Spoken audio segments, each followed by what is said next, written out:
It's a different era, and I understand what they're going through, but The Rock held you for 21 minutes on that interview.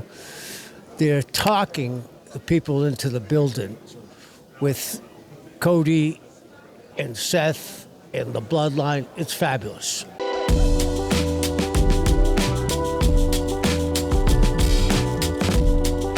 What's going on, everybody? This is Dr. Chris Featherstone here for Sportskeeda Wrestling. I'm here with the legend himself, none other than Kevin Sullivan, the Games Master, the Tax Master, the Purple Haze, and all those very evil and demented roles that he had. What's your favorite character in pro wrestling that you've had?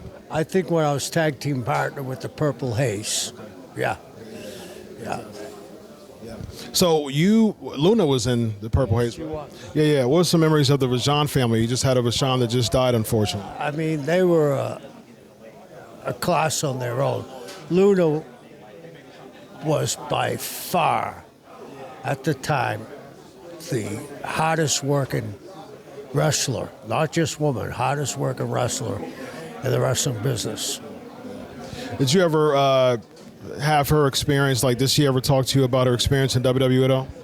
No, it's funny.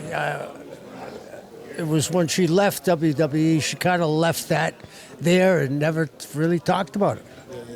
What are your thoughts on just all the craziness that's going on in WWE with Vince McMahon? Did it surprise you hearing those accusations or no? Of course. I mean, you knew something was going on, but you didn't know it was that extreme. What are your thoughts on just working with Vince McMahon and just, did you ever work with Vince McMahon? No, not. Yeah, you never had a WWE. You're one of the only people, legends, who never had a WWE run. Did you ever desire to go to the WWE? I almost went one time, but I had opened my gym, and it wasn't feasible for either one of us. So, around what year, what was the closest year that you came to being? About 2001. Okay, like as an agent or what? I was going to be on the creative team, yeah. Speaking of creative, you did some creative work with AEW, right? Pardon me? You did some creative work with AEW, right? That was Kevin, the other Kevin Sullivan. Oh, yeah, that's right. TNA, though, for real, for sure. You were in TNA, did some creative work. Short time. Yeah, how was it working in TNA? It was nice. What's your favorite thing that you've worked on as far as a creative angle in TNA? In TNA, I wasn't really there in creative. I was only there for a short time with Raven and Sandman. Yeah, of course you did some creative work in WCW. What was the angle that stuck out the most in WCW that you had your hand? Okay, you had your hand in NWL? Okay, fantastic.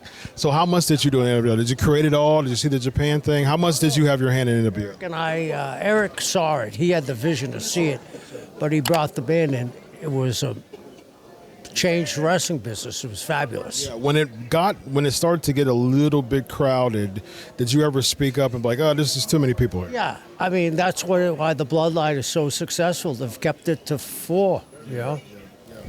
And what did Eric Bischoff, when you spoke against it, or what was his thoughts? Against it, we all have different opinions. So, it wasn't just Eric. It was Hogan, too. How's it working with Hogan? Great. I enjoyed my time with him. Fantastic. Any thoughts? Any advice that you can give to a lot of these younger wrestling people? You're a ring psychologist, but a lot of these younger wrestlers, they're all about these spots, man. What advice can you give to the people like Darby Allin just jumping off a ladder into a pane of glass? It's a different era, and I understand what they're going through, but The Rock held you for 21 minutes on that interview.